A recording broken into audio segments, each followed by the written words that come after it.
하나님 나라 거룩한 공직자 그리스도인 우리는 오늘도 성경 한 권이면 충분합니다. 여호와를 경외함으로 지혜를 얻습니다. 거룩하신 이를 알므로 명철을 얻습니다. 지혜와 명철로 지식을 이기고 세상을 이기고 하나님께 영광 돌리는 복된 하루 되시기를 바랍니다. 성경 통독 레시피 315페이지 33과 헬라 제국과 중간사 마카비 혁명 통포인트 마카비 혁명 수전절의 시작과 유대 분파. 마카비 혁명은 유대가 시리아 헬라 제국의 지배를 받던 시기에 지독한 헬라와 강요와 율법 및 할례 금지, 그리고 예루살렘 성전 모독과 안식일에 유대인들을 공격하는 일에 대한 저항으로 일어났습니다. 마카비 혁명은 하스몬 가문의 마타디아 제사장이 그의 5 아들과 함께 시작했으며 초기에는 하시딤과 마카비 가문이 동맹을 맺고 함께 저항했습니다. 그러나 시간이 흐르면서 서로 뜻을 달리하기 시작했고 유대인은 사두개파, 바리새파, 에세네파 등 여러 분파로 나누게 됩니다. 이때 생겨난 분파들은 이후 로마 제국이 지배하던 신약 시대까지 계속 이어집니다.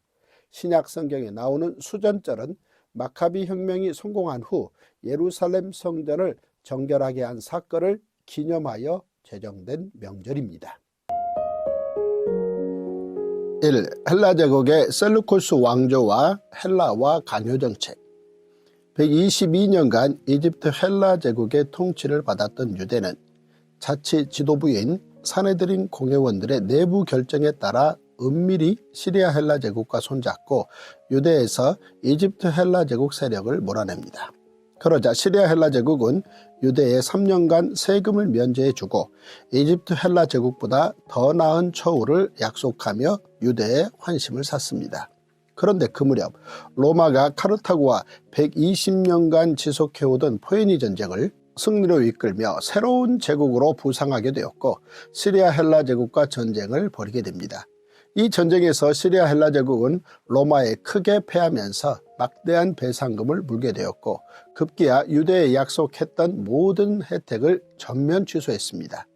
시리아 헬라 제국은 로마에 지급해야 하는 배상금을 구하기 위해 유대를 포함한 모든 식민지를 강하게 압박하기 시작했습니다. 시리아 헬라 제국이 유대의 헬라화를 강요한 첫째 이유는 로마와의 전쟁에서 패했기 때문입니다. 전쟁에서 패한 시리아 헬라 제국은 당시 고대 사회에서 징수된 배상금으로는 가장 큰 액수인 15,000달란트를 로마에 지불해야 했습니다. 그래서 유대를 비롯한 모든 식민지로부터 어마어마한 돈을 징수했던 것입니다. 그 결과 시리아 헬라 제국은 관용이나 세금 면제와 같은 정책 대신 무자비한 세금 징수, 성전 헌금 탈취, 더 나아가 성전 압류까지도 감행했습니다. 둘째, 시리아 헬라 제국이 유독 유대 헬라화를 더욱 강요한 이유는 그들의 라이벌인 이집트 헬라 제국과의 전쟁을 위해 이집트로 출정했을 때 벌어진 사건 때문입니다. 당시 이집트 헬라 제국이 로마의 도움을 청하자 이에 응한 로마의 대군이 이미 바다를 가득 메운 채 시리아 헬라 제국을 기다리고 있었습니다. 예상치 못한 상황에 직면한 시리아 헬라 제국은 단 한 차례의 전투도 치르지 못한 채 자국으로 철수하면서 괜한 분풀이를 유대에 퍼부었던 것입니다. 시리아 헬라 제국은 유대 민족에게 할례를 금지시키고 하나님께 올려드리는 제사 또한 금지시켰으며 더 나아가 예루살렘 성전에 제우스 신상을 세워놓고 성전 안에 돼지 피를 흘려보내는 등 온갖 만행을 자행하며 헬라화를 강요했습니다. 심지어 할례를 행한 부모들을 아이와 함께 죽이고 안식일을 지키거나 율법서를 소지한 사람들을 죽였습니다. 그들은 성전을 약탈하고 인두세와 제왕세, 성전세 등 가혹하게 부과하며 유대 민족을 끊임없이 괴롭혔습니다. 2. 유대 마카비 혁명 시작 마타디아.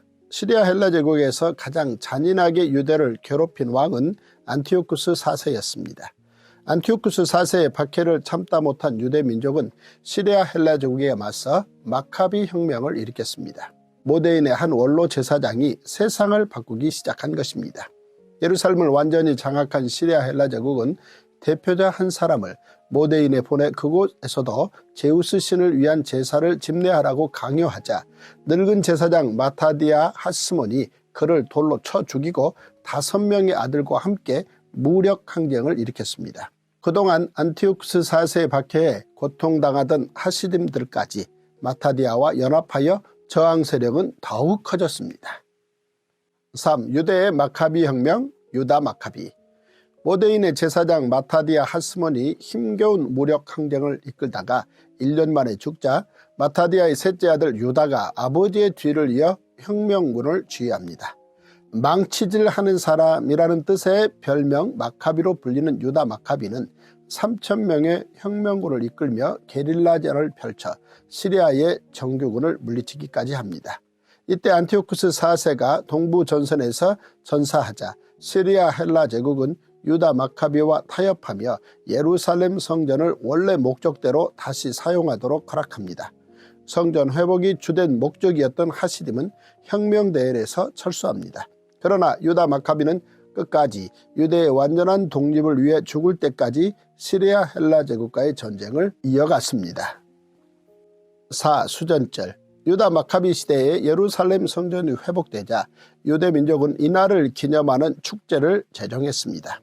이는 마치 페르시아 제국 시대에 부림절을 제정했던 것처럼 헬라 제국 시대에 수전절이 새롭게 제정된 것입니다.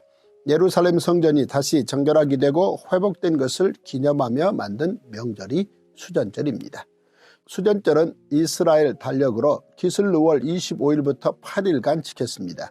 유대인들은 예루살렘 성전이 회복된 이날을 기억하고 기념하며 수전절을 계속 지켜왔습니다. 예수님께서 수전절에 예루살렘 성전에 가신 기록이 성경에 나와 있습니다. 예루살렘의 수전절이 이르니 때는 겨울이라 예수께서 성전한 솔로몬 행각에서 거니시니. 5. 마카비 혁명 후. 유다 마카비가 죽은 후 그의 막내 동생 요나단이 둘째 형 시몬의 도움을 받아 유대민족의 지도자가 됩니다. 유대에 대한 영향력을 계속 행사하고 싶었던 시리아 헬라 제국은 유대에 대한 헬라화를 포기하고 요나단을 유대의 대제사장으로 임명합니다. 사실 당시 시리아 헬라 제국은 국내 사태와 내전으로 인해 유대 지역에 신경 쓸 여력조차 없었습니다. 그 덕분에 유대는 비교적 평온한 시기를 누릴 수 있었습니다. 그러다가 BC 142년 요나단이 시리아 헬라 제국의 한 장군에게 살해당하자 당시 마타디아 하스몬의 아들 중 유일하게 생존해 있던 둘째 시몬이 고령의 나이에도 불구하고 유대의 지배권과 대제사장직을 이어받습니다. 이때 유대는 시리아 헬라 제국으로부터 사실상 독립하게 됩니다. 마타디아에서 시몬의 운동까지를 큰 틀에서 마카비 혁명이라 부르며 이후 시몬의 아들 요한 힐카누스가 대제사장직을 이어받고 왕까지 겸하면서 유대는 본격적인 하스몬 왕조 시대로 접어듭니다. 하스몬 왕조는 로마 제국의 지배를 받기 이전까지 약 80년간 유대를 통치했습니다. 6. 유대 분파. 예수님께서 사역하시는 동안 적대적인 관계에 있었던 집단 중 가장 두드러지는 이들은 바리새파와 사두개파였습니다. 바리새파와 사두개파가 등장한 시기가 바로 이 시기입니다. 이들이 어떤 사람들이었는지를 이해하는 것은 신약 성경을 이해하는 데 매우 중요합니다. 바리새파. 셀루쿠스 왕조의 안티오쿠스 4세가 유대인들을 헬라 문화로 개종시키기 위해 율법을 금지하고 율법을 지키는 사람들을 극심하게 핍박했을 때 끝까지 믿음을 지킨 사람들을 하시딤이라 부릅니다. 이들은 앞서 살펴본 대로 마카비 혁명 초기에는 마카비 일가와 동맹을 맺고 함께 저항했습니다. 바로 이 하시딤에서 바리새파가 나오게 됩니다. 바리새라는 말은 분리된 사람들이라는 뜻을 가지고 있습니다. 역사가 요세푸스의 기록에 따르면 AD 1세기에 바리새파는 약 6,000명이었다고 합니다. 사두개인들이 주로 몇몇 부유한 가문이나 제사장 가문으로 구성된 데 반해 바리새파인들은 도시 상인계층의 후손들이었습니다. 그들은 경제적으로 상당히 성공한 집단이었으며 사회적 언어와 종교적 언어를 모두 능숙하게 구사하는 사람들이었습니다. 예수님을 찾아왔던 니고데모나 사도 바울이 바로 이 바리새파 출신입니다. 사두개파. 사두개인들은 제사장 계통의 후손들로 헬라 사상 일부를 받아들여 종교 권력을 유지했던 최고의 종교 지도자들이었습니다. 솔로몬 시대 대제사장이었던 사독의 후손들이라 하여 사두개파로 불렸고 이들은 성전 관리 일체를 맡고 있었습니다. 그들은 종교 귀족으로서의 지위를 유지하기 위해 한쪽으로는 율법을 지키는 척하면서 한쪽으로는 현실 권력과 타협했습니다. 그들의 생활은 현세적이었으며 율법을 어기면서까지도 당시 정치적 힘을 행사하던 로마 총독이나 헤롯 왕과 타협했습니다. 사두개파는 바리새파와 달리 전통을 거절하고 기록된 율법, 곧 모세 오경만을 받아들였습니다. 또한 육체의 부활이나 죽음 이후의 심판, 천사와 악마의 존재를 부인했습니다. 쉽게 말해 부활을 믿지 않는 것입니다. 그래서 그들에게는 내세가 아닌 현재가 더 중요했습니다. 이후 사도 바울이 5차 산헤드린 공회 재판정에 섰을 때 부활에 대한 사두개파와 바리새파의 상반된 입장을 이용해 그 자리를 빠져나오기도 했습니다. 사두개인들은 확실히 바리새인들에 비하면 율법이나 생활 전반에 있어서 더 융통성을 보였는데 이는 사실 세속적이고 자유주의적인 태도였습니다. 에세네파는 침묵, 경건을 의미하는 이름입니다. 사두개파와 바리새파로부터 자극을 받아 생겨난 새로운 종파였습니다. 율법에 대해서는 바리새파와 비슷하게 엄격한 입장이었으나 현실을 회피하고 은둔하는 태도를 보였습니다. 이들은 물도 나무도 거의 없는 광야 지역의 동굴에 모여 공동체 생활을 했으며 그 동굴에서 사해사본이라 부르는 성경사본이 발견되기도 했습니다. 이들은 농업 등의 일에 종사하고 성경 해석을 포함하여 도덕적, 종교적 문제점들을 공동으로 연구하는 데 많은 시간을 할애했다고 전해집니다. 모든 재산을 공유하고 노예를 두지 않았으며 정결 예식에 세심한 주의를 기울이며 생활했습니다. 세례 요한이 에세네파 출신이었을 것이라는 견해도 있습니다. 열심당. 유대 사회에는 바리새파, 사두개파, 에세네파 외에도 열심당이라고 하는 젤롯당이 있었습니다. 이들은 현실을 그대로 받아들이기보다는 게릴라식 테러나 신념을 즉각 행동으로 옮기는 과격한 특징을 보인 집단이었습니다.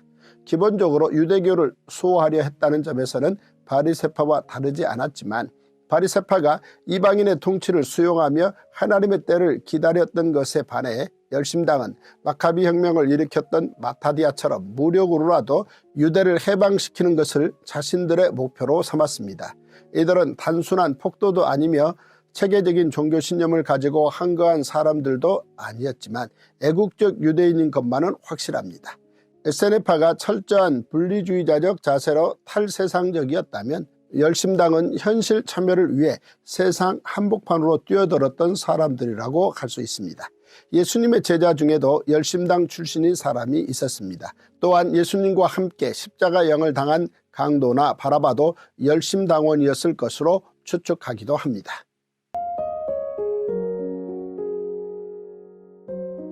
제33일 레위기 1장.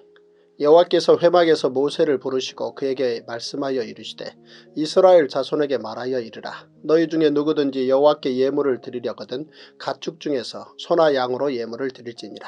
그 예물이 소의 번제이면 흠없는 수컷으로 회막문에서 여호와 앞에 기쁘게 받으시도록 드릴지니라. 그는 번제물의 머리에 안수할지니 그를 위하여 기쁘게 받으심이 되어 그를 위하여 속죄가 될 것이라. 그런 여호와 앞에서 그 수송아지를 잡을 것이요 아론의 자손 제사장들은 그 피를 가져다가 회막 문 앞 제단 사방에 뿌릴 것이며 그는 또 그 번제물의 가죽을 벗기고 각을 뜰 것이요 제사장 아론의 자손들은 제단 위에 불을 붙이고 불 위에 나무를 버려놓고 아론의 자손 제사장들은 그 뜬 각과 머리와 기름을 제단 위에 불 위에 있는 나무에 버려놓을 것이며 그 내장과 정강이를 물로 씻을 것이요 제사장은 그 전부를 제단 위에서 불살라 번제를 드릴지니 이는 화제라 여호와께 향기로운 냄새니라. 만일 그 예물이 가축대의 양이나 염소의 번제이면 흠없는 수컷으로 드릴지니 그가 제단 북쪽 여호와 앞에서 그것을 잡을 것이요 아론의 자손 제사장들은 그것의 피를 제단 사방에 뿌릴 것이며 그는 그것의 각을 뜨고 그것의 머리와 그것의 기름을 베어낼 것이요 제사장은 그것을 다 제단 위에 불 위에 있는 나무 위에 버려놓을 것이며 그 내장과 그 정강이를 물로 씻을 것이요 제사장은 그 전부를 가져다가 제단 위에서 불살라 번제를 드릴지니 이는 화제라 여호와께 향기로운 냄새니라. 만일 여호와께 드리는 예물이 새의 번제이면 산비둘기나 집비둘기 새끼로 화제로 예물을 드릴 것이요 제사장은 그것을 제단으로 가져다가 그것의 머리를 비틀어 끊고 제단 위에서 불사르고 피는 제단 곁에 흘릴 것이며 그것의 모이 주머니와 그 더러운 것은 제거하여 제단 동쪽 재버리는 곳에 던지고 또 그 날개 자리에서 그 몸을 찢되 아주 찢지 말고 제사장이 그것을 제단 위에 불 위에 있는 나무 위에서 불살라 번제를 드릴지니 이는 화제라 여호와께 향기로운 냄새니라. 레위기 2장 누구든지 소재의 예물을 여호와께 드리려거든 고운 가루로 예물을 삼아 그 위에 기름을 붓고 또 그 위에 유향을 놓아 아론의 자손 제사장들에게로 가져갈 것이요 제사장은 그 고운 가루 한 움큼과 기름과 그 모든 유향을 가져다가 기념물로 제단 위에서 불사를지니 이는 화제라 여호와께 향기로운 냄새니라. 그 소재물에 남은 것은 아론과 그의 자손에게 돌릴지니 이는 여호와의 화재물 중에 지극히 거룩한 것이니라. 내가 화덕에 구운 것으로 소재의 예물을 드리려거든 고운 가루에 기름을 섞어 만든 무교병이나 기름을 바른 무교 전병을 드릴 것이요 철판에 붙인 것으로 소재의 예물을 드리려거든 고운 가루에 누룩을 넣지 말고 기름을 섞어 조각으로 나누고 그 위에 기름을 부을지니 이는 소재니라. 내가 냄비의 것으로 소재를 드리려거든 고운 가루와 기름을 섞어 만들지니라. 너는 이것들로 만든 소재물을 여호와께로 가져다가 제사장에게 줄 것이요 제사장은 그것을 제단으로 가져가서 그 소재물 중에서 기념할 것을 가져다가 제단 위에서 불사를지니 이는 화제라 여호와께 향기로운 냄새니라. 소재물에 남은 것은 아론과 그의 아들들에게 돌릴지니 이는 여호와의 화재물 중에 지극히 거룩한 것이니라. 너희가 여호와께 드리는 모든 소재물에는 누룩을 넣지 말지니 너희가 누룩이나 꿀을 여호와께 화제로 드려 사르지 못할지니라.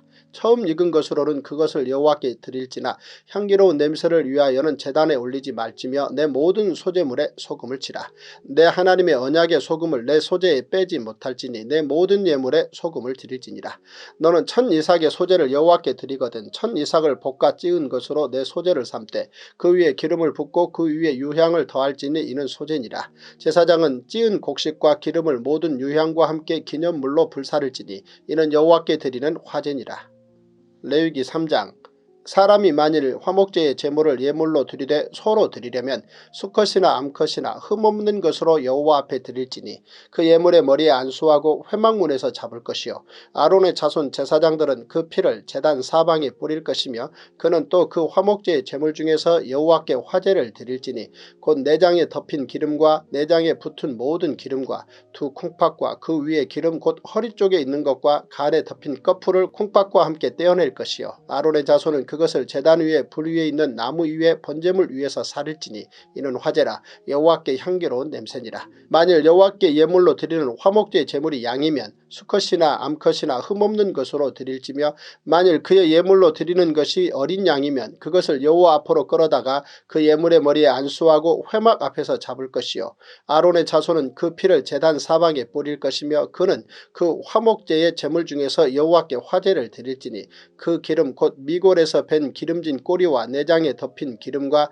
내장에 붙은 모든 기름과 두 콩팥과 그 위에 기름 곧 허리 쪽에 있는 것과 간에 덮인 꺼풀을 콩팥과 함께 떼어낼 것이요 제사장은 그것을 제단 위에서 불사를지니 이는 화제로 여호와께 드리는 음식이니라. 만일 그의 예물이 염소면 그것을 여호와 앞으로 끌어다가 그것의 머리에 안수하고 회막 앞에서 잡을 것이요 아론의 자손은 그 피를 제단 사방에 뿌릴 것이며 그는 그 중에서 예물을 가져다가 여호와께 화제를 드릴지니 곧 내장에 덮인 기름과 내장에 붙은 모든 기름과 두 콩팥과 그 위에 기름 곧 허리 쪽에 있는 것과 간에 덮인 꺼풀을 콩팥과 함께 떼어낼 것이요 제사장은 그것을 제단 위에서 불사를지니 이는 화제로 드리는 음식이요 향기로운 냄새라.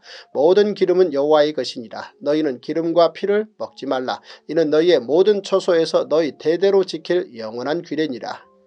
레위기 4장 여호와께서 모세에게 말씀하여 이르시되 이스라엘 자손에게 말하여 이르라. 누구든지 여호와의 계명 중 하나라도 그릇 범하였으되 만일 기름 부음을 받은 제사장이 범죄하여 백성의 허물이 되었으면 그가 범한 죄로 말미암아 흠없는 수송아지로 속죄제물을 삼아 여호와께 드릴지니 그 수송아지를 회막문 여호와 앞으로 끌어다가 그 수송아지의 머리에 안수하고 그것을 여호와 앞에서 잡을 것이요 기름 부음을 받은 제사장은 그 수송아지의 피를 가지고 회막에 들어가서 그 제사장이 손가락에 손가락에 그 피를 찍어 여호와 앞 곧 성소의 휘장 앞에 7번 뿌릴 것이며 제사장은 또 그 피를 여호와 앞 곧 회막 안 향단 뿔들에 바르고 그 수송아지의 피 전부를 회막 문 앞 번제단 밑에 쏟을 것이며 또 그 속죄제물이 된 수송아지의 모든 기름을 떼어낼지니 곧 내장에 덮인 기름과 내장에 붙은 모든 기름과 두 콩팥과 그 위에 기름 곧 허리 쪽에 있는 것과 간에 덮인 꺼풀을 콩팥과 함께 떼어내되 화목제 제물의 소액에서 떼어냄같이 할 것이요 제사장은 그것을 번제단 위에서 불사를 것이며 그 수송아지의 가죽과 그 모든 고기와 그것의 머리와 정강이와 내장과 똥 곧 그 송아지의 전체를 진영 바깥 재버리는 곳인 정결한 곳으로 가져다가 불로 나무 위에서 사르되 곧 재버리는 곳에서 불사를 지니라. 만일 이스라엘 온 회중이 여호와의 계명 중 하나라도 부지 중에 범하여 허물이 있으나 스스로 깨닫지 못하다가 그 범한 죄를 깨달으면 회중은 수송아지를 속죄제로 드릴지니 그것을 회막 앞으로 끌어다가 회중의 장로들이 여호와 앞에서 그 수송아지 머리에 안수하고 그것을 여호와 앞에서 잡을 것이요 기름 부음을 받은 제사장은 그 수송아지의 피를 가지고 회막에 들어가서 그 제사장의 손가락으로 그 피를 찍어 여호와 앞 휘장 앞에 7번 뿌릴 것이며 또 그 피로 회막 안 여호와 앞에 있는 제단 뿔들에 바르고 그 피 전부는 회막 문 앞 번제단 밑에 쏟을 것이며 그것의 기름은 다 떼어 제단 위에서 불사르되 그 송아지를 속죄제의 수송아지에게 한 것 같이 할지며 제사장이 그곳으로 회중을 위하여 속죄한즉 그들이 사함을 받으리라. 그는 그 수송아지를 진영 밖으로 가져다가 첫번 수송아지를 사름같이 불사를지니 이는 회중의 속죄제니라. 만일 족장이 그의 하나님 여호와의 계명 중 하나라도 부지 중에 범하여 허물이 있었는데 그가 범한 죄를 누가 그에게 깨우쳐 주면 그는 흠없는 순념소를 예물로 가져다가 그 순념소의 머리에 안수하고 여호와 앞 번제물을 잡는 곳에서 잡을지니 이는 속죄제라. 제사장은 그 속죄제물의 피를 손가락에 찍어 번제단 뿔들에 바르고 그 피는 번제단 밑에 쏟고 그 모든 기름은 화목제 제물의 기름같이 제단 위에서 불사를지니 이같이 제사장이 그 범한 죄에 대하여 그를 위하여 속죄한즉 그가 사함을 얻으리라. 만일 평민의 한 사람이 여호와의 계명 중 하나라도 부지 중에 범하여 허물이 있었는데 그가 범한 죄를 누가 그에게 깨우쳐 주면 그는 흠없는 암염소를 끌고 와서 그 범한 죄로 말미암아 그것을 예물로 삼아 그 속죄제물의 머리에 안수하고 그 제물을 번제물을 잡는 곳에서 잡을 것이요 제사장은 손가락으로 그 피를 찍어 번제단 뿔들에 바르고 그 피 전부를 제단 밑에 쏟고 그 모든 기름을 화목제물의 기름을 떼어낸 것 같이 떼어내 제단 위에서 불살라 여호와께 향기롭게 할지니 제사장이 그를 위하여 속죄한즉 그가 사함을 받으리라. 그가 만일 어린 양을 속죄제물로 가져오려거든 흠없는 암컷을 끌어다가 그 속죄제 제물의 머리에 안수하고 번제물을 잡는 곳에서 속죄제물로 잡을 것이요 제사장은 그 속죄제물의 피를 손가락으로 찍어 번제단 뿔들에 바르고 그 피는 전부 제단 밑에 쏟고 그 모든 기름을 화목제 어린 양의 기름을 떼는 것 같이 떼내어 제단 위 여호와의 화제물 위에서 불사를지니 이같이 제사장이 그가 범한 죄에 대하여 그를 위하여 속죄한즉 그가 사함을 받으리라. 레위기 5장 만일 누구든지 저주하는 소리를 듣고서도 증인이 되어 그가 본 것이나 알고 있는 것을 알리지 아니하면 그는 자기의 죄를 져야 할 것이요 그 허물이 그에게로 돌아갈 것이며 만일 누구든지 부정한 것들 곧 부정한 들짐승의 사체나 부정한 가축의 사체나 부정한 곤충의 사체를 만졌으면 부지 중이라고 할지라도 그 몸이 더러워져서 허물이 있을 것이요 만일 부지 중에 어떤 사람의 부정에 닿았는데 그 사람의 부정이 어떠한 부정이든지 그것을 깨달았을 때에는 허물이 있을 것이요 만일 누구든지 입술로 맹세하여 악한 일이든지 선한 일이든지 하리라고 함부로 말하면 그 사람이 함부로 말하여 맹세한 것이 무엇이든지 그가 깨닫지 못하다가 그것을 깨닫게 되었을 때에는 그 중 하나에 그에게 허물이 있을 것이니 이 중 하나에 허물이 있을 때에는 아무 일에 잘못하였노라 자복하고 그 잘못으로 말미암아 여호와께 속죄제를 드리되 양떼 암컷 어린 양이나 염소를 끌어다가 속죄제를 드릴 것이요 제사장은 그의 허물을 위하여 속죄할지니라. 만일 그의 힘이 어린 양을 바치는 데 미치지 못하면 그가 지은 죄를 속죄하기 위하여 산비둘기 2마리나 집비둘기 새끼 2마리를 여호와께로 가져가되 하나는 속죄제물을 삼고 하나는 번제물을 삼아 제사장에게로 가져갈 것이요 제사장은 그 속죄제물을 먼저 드리되 그 머리를 목에서 비틀어 끊고 몸은 아주 쪼개지 말며 그 속죄제물의 피를 제단 곁에 뿌리고 그 남은 피는 제단 밑에 흘릴지니 이는 속죄제요 그 다음 것은 규례대로 번제를 드릴지니 제사장이 그의 잘못을 위하여 속죄한즉 그가 사함을 받으리라. 만일 그의 손이 산비둘기 2마리나 쥐비둘기 2마리에도 미치지 못하면 그의 범죄로 말미암아 고운 가루 10분의 1 에바를 예물로 가져다가 속죄제물로 드리되 이는 속죄제인즉 그 위에 기름을 붓지 말며 유향을 놓지 말고 그것을 제사장에게로 가져갈 것이요 제사장은 그것을 기념물로 한 웅큼을 가져다가 제단 위 여호와의 화제물 위에서 불사를 지니 이는 속죄제라. 제사장이 그가 이 중에서 하나를 범하여 얻은 허물을 위하여 속죄한즉 그가 사함을 받으리라. 그 나머지는 소제물같이 제사장에게 돌릴지니라. 여호와께서 모세에게 말씀하여 이르시되 누구든지 여호와의 성물에 대하여 부지 중에 범죄하였으면 여호와께 속건제를 드리되 내가 지정한 가치를 따라 성소의 세겔로 몇 세겔 은에 상당한 흠없는 순양을 양떼 중에서 끌어다가 속건제로 드려서 성물에 대한 잘못을 보상하되 그것의 5분의 1을 더하여 제사장에게 줄 것이요 제사장은 그 속건제의 순양으로 그를 위하여 속죄한즉 그가 사함을 받으리라. 만일 누구든지 여호와의 계명 중 하나를 부지 중에 범하여도 허물이라 벌을 당할 것이니 그는 내가 지정한 가치대로 양떼 중 흠없는 순양을 속건제물로 제사장에게로 가져갈 것이요 제사장은 그가 부지 중에 범죄한 허물을 위하여 속죄한즉 그가 사함을 받으리라. 이는 속건제니 그가 여호와 앞에 참으로 잘못을 저질렀음이니라. 우리 그리스도인 하나님 나라 거룩한 공직자 5대 신앙운동. 첫째, 우리는 성령 세례받은 하나님 나라의 거룩한 예배자입니다. 둘째, 우리는 부활 영생을 믿고 순교신앙으로 사는 제자들입니다. 셋째, 우리는 예수님의 승천과 재림 사이에 지상명령을 수행하는 전도인입니다. 넷째, 우리는 속히 오시리라는 예수님의 재림 약속을 믿는 마라나타 신앙인입니다. 다섯째, 우리는 하나님과 어린 양이 성전인 거룩한 성에서 영원히 사는 하나님 나라 백성입니다. 오늘 또 우리는 신앙으로 믿음으로 하나님의 은혜로 승리할 것입니다.